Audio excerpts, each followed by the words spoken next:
Olá, nós estamos iniciando o nosso 10º estudo do curso bíblico Ouvindo a Voz de Deus e nós vamos fazer uma breve recapitulação do estudo número 9, mas antes eu quero te convidar a fecharmos os nossos olhos e orarmos para pedir a orientação do Espírito de Deus para esse estudo que é maravilhoso. Feche seus olhos e vamos orar. Querido Deus, nosso Pai, nós queremos agradecer ao Senhor pela vida e pela oportunidade que o Senhor está nos dando de mais uma vez abrir a Tua Palavra e estudar aquilo que o Senhor deixou a cada um de nós. Que possamos compreender o estudo de hoje e que assim possamos estar nos preparando para encontrar com Jesus quando Ele voltar nas nuvens dos céus. Te agradecemos por essa oportunidade e pedimos a direção do Espírito Santo. É a nossa oração em nome de Jesus. Amém. Bom, no estudo número 9, nós estivemos estudando a respeito da morte. E o que nós aprendemos nesse estudo? Que Deus fez o homem do pó da terra e soprou nele o fôlego de vida. Então, o homem se tornou alma vivente. Alma na Bíblia é uma pessoa que está viva, não uma entidade, um fantasma que está vagando no espaço. A morte é um estado de inconsciência. E Jesus, ao falar sobre a morte, ele considerou a morte como um sono. Tanto que naquele caso, naquela situação de Lázaro, ele diz que Lázaro estava dormindo. Ele considera a morte como um sono e a palavra de Deus nos diz isso, que quando Jesus voltar nas nuvens dos céus, aqueles que morreram, aqueles que estão dormindo em Cristo Jesus, serão ressuscitados.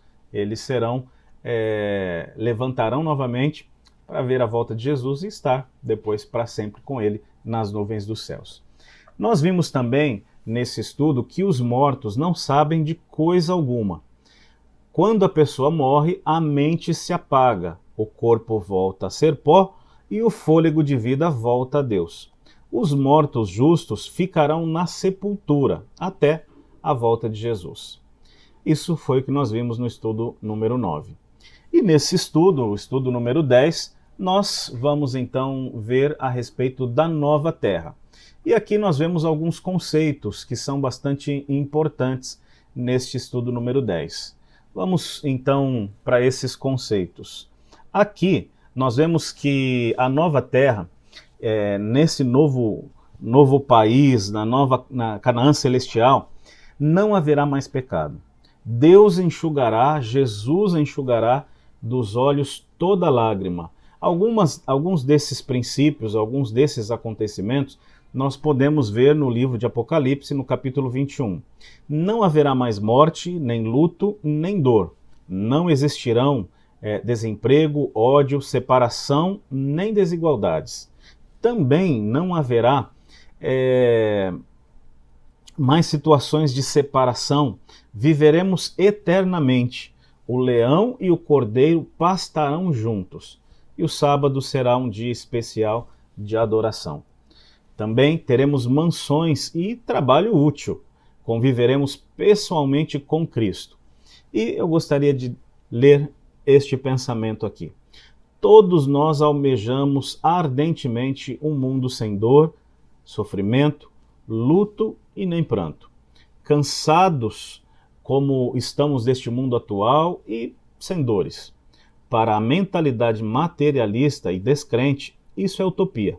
Mas a Bíblia fala de realidades a nós prometidas e preparadas por um ser que jamais falha.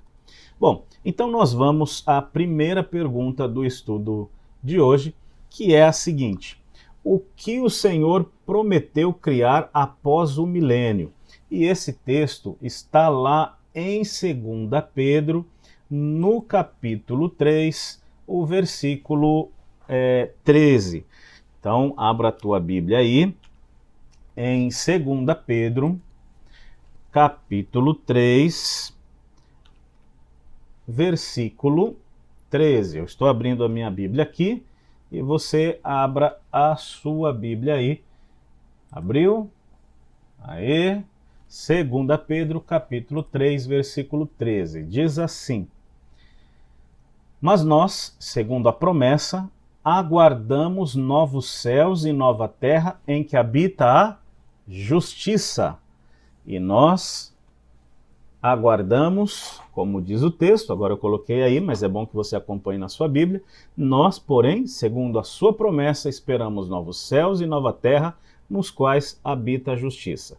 Para completar a primeira pergunta, como que vai ficar? Nós, porém, segundo a sua promessa, esperamos novos céus e uma nova terra, onde habita a justiça. Essa é a esperança que temos. E nós vemos também, aí após os 1000 anos, a Nova Jerusalém descerá, Apocalipse capítulo 21, versículo 2, tornando-se a capital da nova terra. Será quadrada, isso nós encontramos nos versículos 16, 14, 12, 18 e 19, cercada de muros e adornada de pedras preciosas. Em cada lado dos muros haverá 3 portas, onde estão escritos os nomes das 12 tribos de Israel e dos 12 apóstolos. A cidade e a praça serão de ouro, Apocalipse 21, 22, 1 e 2. Na praça estarão o trono de Deus, a árvore da vida e o rio da vida. Essa é a esperança de todo cristão. Todos nós aguardamos esse novo céu e essa nova terra. E a segunda pergunta que nós temos hoje diz assim: quem ficará fora da cidade e quem entrará nela?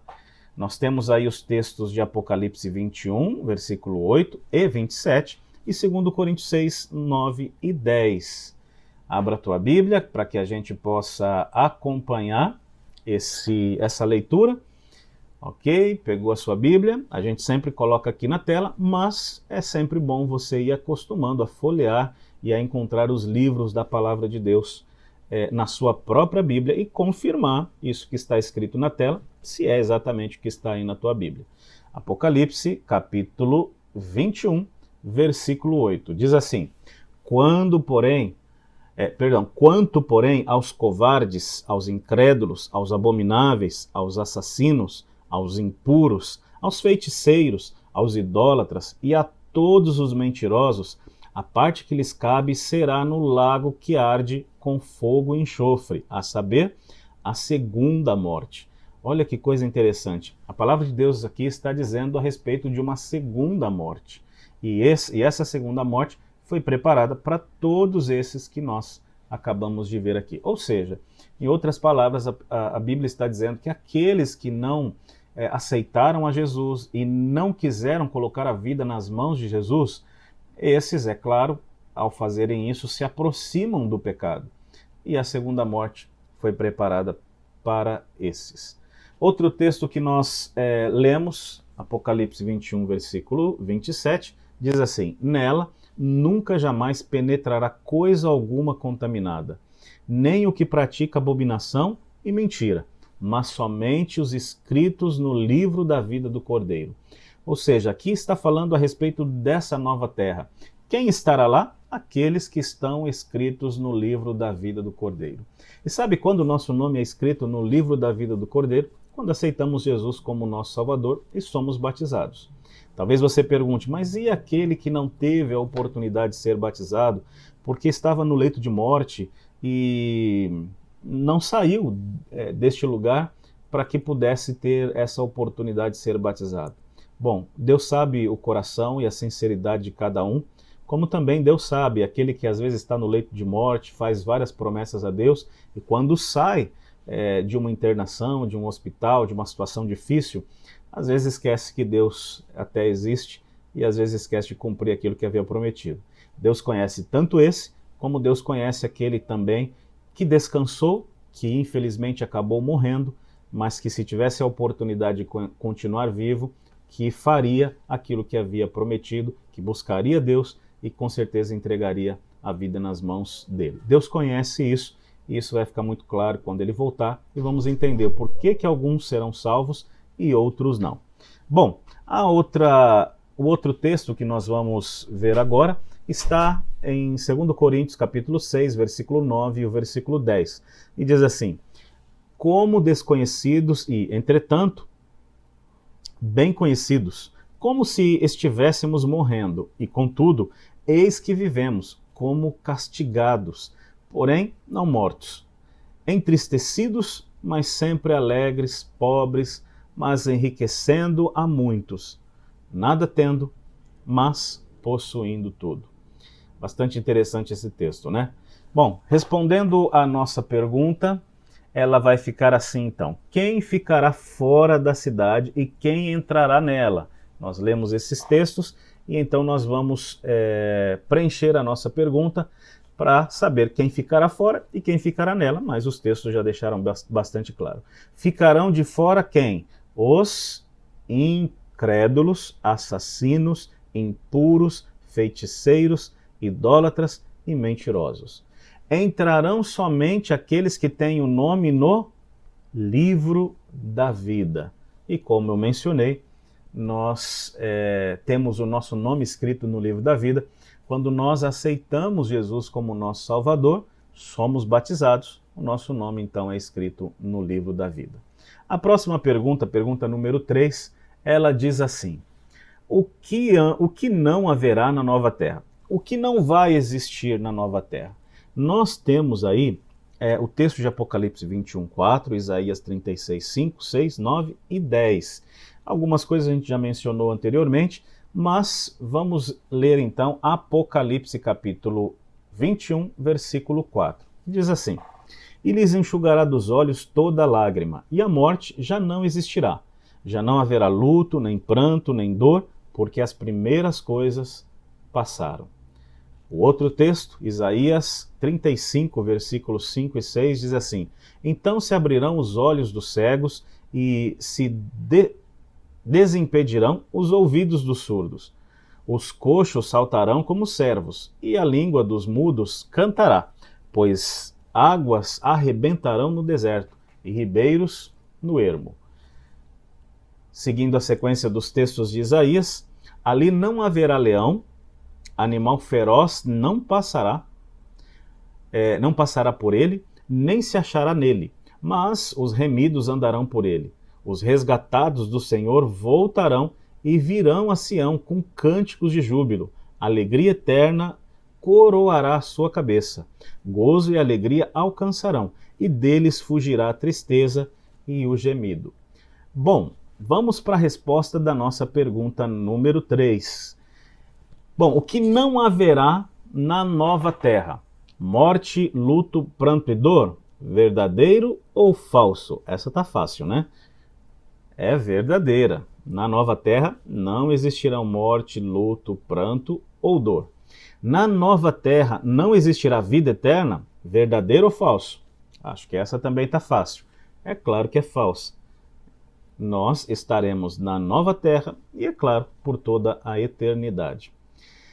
Deficientes físicos e enfermos existirão na nova terra? Não existirão. Então é verdadeira. E a última, verdadeiro ou falso? Não haverá na nova terra voz de choro e clamor? Essa também é verdadeira. Então temos aí morte, luto, pranto e dor, verdadeiro. Vida eterna, falso. Deficientes físicos e enfermos, verdadeiro. Voz de choro e clamor, também é verdadeira. Vamos então para a pergunta número 4. A pergunta número 4 diz assim: quais serão as atividades dos salvos na nova terra? O que nós vamos fazer quando chegarmos na Canaã celestial? Algumas pessoas acham que os salvos vão ficar tocando harpa por toda a eternidade e falando de forma calminha. Será que é isso que a Bíblia nos diz? Vamos para Isaías capítulo 65, versículo 21 e versículo 22. Isaías 65, versículo 21 e versículo 22. Diz assim: eles edificarão casas e nelas habitarão, plantarão vinhas e comerão seu fruto. Não edificarão para que outros habitem, não plantarão para que outros comam, porque a longevidade do meu povo será como a da árvore, e os seus eleitos desfrutarão de todas as obras das suas próprias mãos. Isaías 65, versículo 21 e 22. O que nós vamos fazer então na nova terra? O que os salvos estarão fazendo na nova terra? Plantarão vinhas, cada um desfrutará do trabalho das suas mãos. Que coisa linda, né?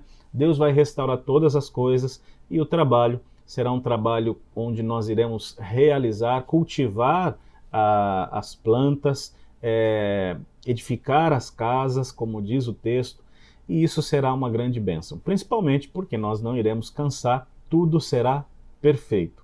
Vamos então para a pergunta número 5. Como serão os animais na nova terra? Como serão os animais? Isaías 65, versículo 25, diz assim: o lobo e o cordeiro pastarão juntos, e o leão comerá palha como boi. Pó será a comida da serpente, mas se fará mal, não se fará mal nem dano. Não se fará mal nem dano algum em todo o meu santo monte, diz o Senhor. Então ali não existirá mal, não terá nenhum tipo de dano, o lobo e o cordeiro estarão juntos. Indo para a resposta, como fica? O lobo e o cordeiro pastarão juntos. Que coisa linda, né? Hoje, quando nós vamos a um zoológico, por mais que ficamos assim um pouco chateados de vermos os animais presos em jaulas, nós sempre pensamos e vemos a beleza de cada um desses animais. Mas infelizmente eles vivem separados, porque se colocássemos o leão junto com o cordeiro, a gente já sabe o resultado disso. Mas a palavra de Deus diz que na nova terra os animais não ficarão presos. E o lobo, o cordeiro, o leão estarão juntos. Isso é muito bonito. Imagine você e eu pudermos chegar perto de um desses animais sem ter nenhum tipo de medo, porque eles não avançarão, eles não serão selvagens como são hoje, e nós poderemos abraçar, acariciar e estar perto de todos esses animais que hoje já são lindos. Imagine quando Jesus voltar e eles também forem plenamente restaurados. Vamos então para a pergunta número 6, que diz assim: quão frequentemente os salvos adorarão a Deus na nova terra? Qual vai ser a frequência dessa adoração? Isaías 66, versículo 22 e 23. Isaías 66, versículo 22 e 23. Diz assim: porque como os novos céus e a nova terra, que hei de fazer, estarão diante de mim, diz o Senhor. Assim há de estar a vossa posteridade e o vosso nome. E será que de uma festa da lua nova a outra, e de um sábado a outro, virá toda a carne adorar perante mim, diz o Senhor. Que texto maravilhoso de Isaías 66, que fala dessa adoração nesse novo céu e nessa nova terra, como o início do texto, e a cada sábado estarmos adorando ao Senhor. E na sequência vemos então a resposta, diante desse versículo que nós acabamos de ler, da pergunta número 6. Quão frequente os salvos adorarão a Deus na nova terra? De um sábado a outro virá toda a carne a adorar perante mim, diz o Senhor. Que coisa linda! Semanalmente nós estaremos diante de Deus, adorando, louvando a esse Deus que não só nos criou, mas também nos resgatou das garras do pecado e resgatou a nossa vida, nos concedendo, através da sua graça, a vida eterna em Cristo Jesus. Nós temos então agora a 7ª pergunta, que diz assim: para quem Deus preparou essa cidade? Essa cidade então foi preparada para quem? Vamos para o texto de 1 Coríntios, capítulo 2, versículo 9. 1 Coríntios, capítulo 2, versículo 9. Diz assim: mas, como está escrito, nem olhos viram, nem ouvidos ouviram, nem jamais penetrou em coração humano o que Deus tem preparado para aqueles que o amam. Uau! Mesmo que a gente imagine, mesmo que a gente tente visualizar isso, nenhum olho nunca viu, nem ouvidos ouviram aquilo que Deus tem preparado para aqueles que o amam. E respondendo então à pergunta número 7, nós temos, completando aí, diz assim: Deus preparou esse novo lar para aqueles que o amam. Se desejo estar na nova terra, Devo a cada dia amar Jesus e obedecer os seus mandamentos. Então, se é o seu desejo, o meu desejo de estarmos na Canaã celestial, nós devemos então amar a Deus e amar a Jesus e aceitar esse amor e nos preparar para se encontrar com Jesus quando ele voltar.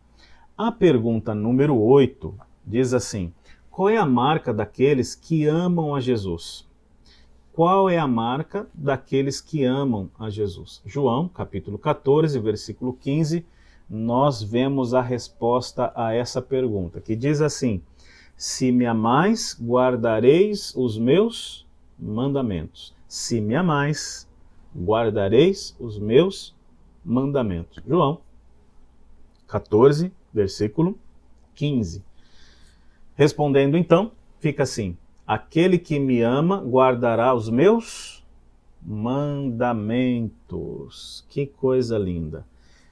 Esse lugar foi preparado para todos aqueles que amam a Jesus. E quando nós lemos esse texto de João, capítulo 14, versículo 15, nós encontramos essa informação. Se amamos a Jesus, precisamos seguir aquilo que ele deixou para nós. Precisamos seguir os teus conselhos. Precisamos seguir aquilo que ele instruiu a cada um de nós. Não podemos dizer assim: amo a Jesus, mas eu faço aquilo que eu quero, da maneira como quero. Lembre-se do caso de Caim e Abel. Quando Deus havia pedido para que fosse oferecido um holocausto, e Abel ofereceu do jeito que Deus havia falado. E Caim também ofereceu uma oferta, um holocausto a Deus, só que não do jeito que Deus havia orientado, mas ofereceu do jeito que ele quis oferecer, do fruto da terra, enquanto Abel estava oferecendo um cordeiro como Deus havia dito, como Deus havia falado para que fosse feito. Então, nesse exemplo, Deus aceita a oferta de Abel, não porque Deus é caprichoso ou porque Deus prefere um do que outros, mas porque aquela oferta, da forma como Deus havia falado, tinha um simbolismo e um significado muito especial, porque aquele cordeiro simbolizava o cordeiro de Deus que viria. E João mesmo diz isso, João Batista, quando ele vê Jesus e diz assim: eis o cordeiro de Deus que tira o pecado do mundo.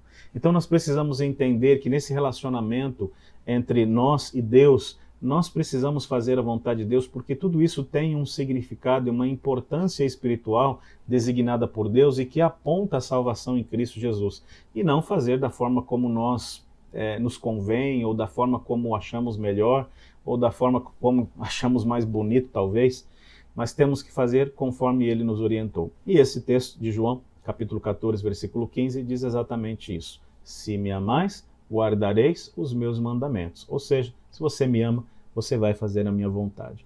Quero então deixar uma breve recapitulação aqui, onde diz assim: após os 1000 anos, Deus criará um novo céu e uma nova terra.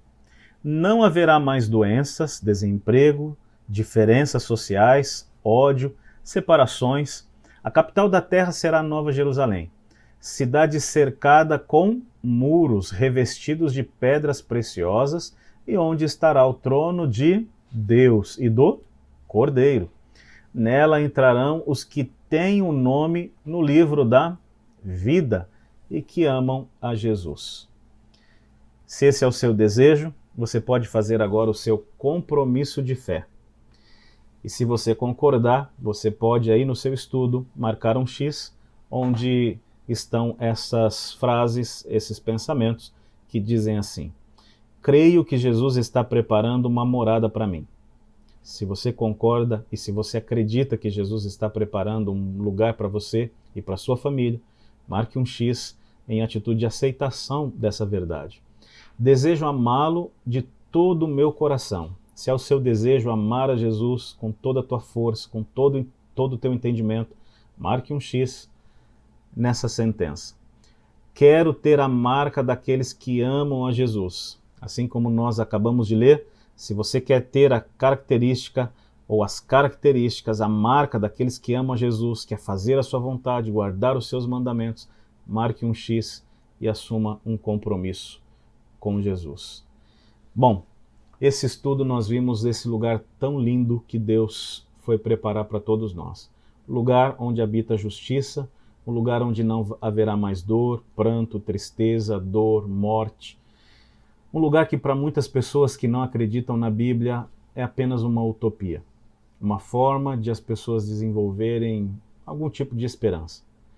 Mas quando você realmente olha para esse mundo e vê que nada que o ser humano possa fazer pode trazer uma esperança como essa, onde nós vemos que o mundo tem ido de mal a pior, onde os relacionamentos têm sido cada vez mais destruídos, de fato, só a palavra de Deus é capaz de trazer uma esperança tão grande de um lugar que não haverá mais morte, onde não despediremos mais aquelas pessoas que nós amamos, onde não veremos mais pessoas que amamos sofrendo num leito de hospital, e que você possa se apegar a essa promessa e se preparar, porque muito em breve Jesus vai voltar. Eu quero te convidar mais uma vez a fechar os olhos e vamos orar agradecendo por esse estudo e pedindo que Deus, através do Espírito Santo, continue nos capacitando e nos orientando na sua palavra para nos prepararmos para esse encontro. Feche seus olhos e vamos orar. Querido Deus, nosso Pai, agradecemos ao Senhor mais uma vez pelo estudo da Tua palavra. E que possamos, ó Deus, a cada dia, ao abrirmos as Sagradas Escrituras, termos a convicção, a certeza de que o Senhor está voltando, e ao olharmos para esse mundo, vemos que todos os sinais apontam para a breve volta do nosso Senhor Jesus Cristo. E assim, ó Deus, que possamos estar preparados para nos encontrarmos com o Senhor quando Ele voltar nas nuvens dos céus. Neste lugar onde habita a justiça, neste lugar onde não haverá mais morte, dor, tristeza ou pranto.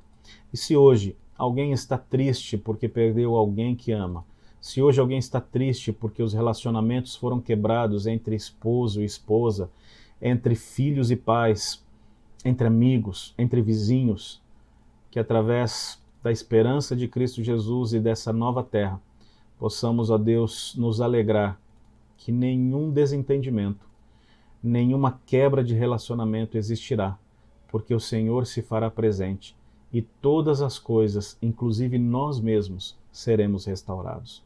Derrame a Tua paz e a Tua presença sobre todos nós, é a nossa oração, em nome de Jesus. Amém. Que Deus te abençoe e nos vemos no próximo estudo.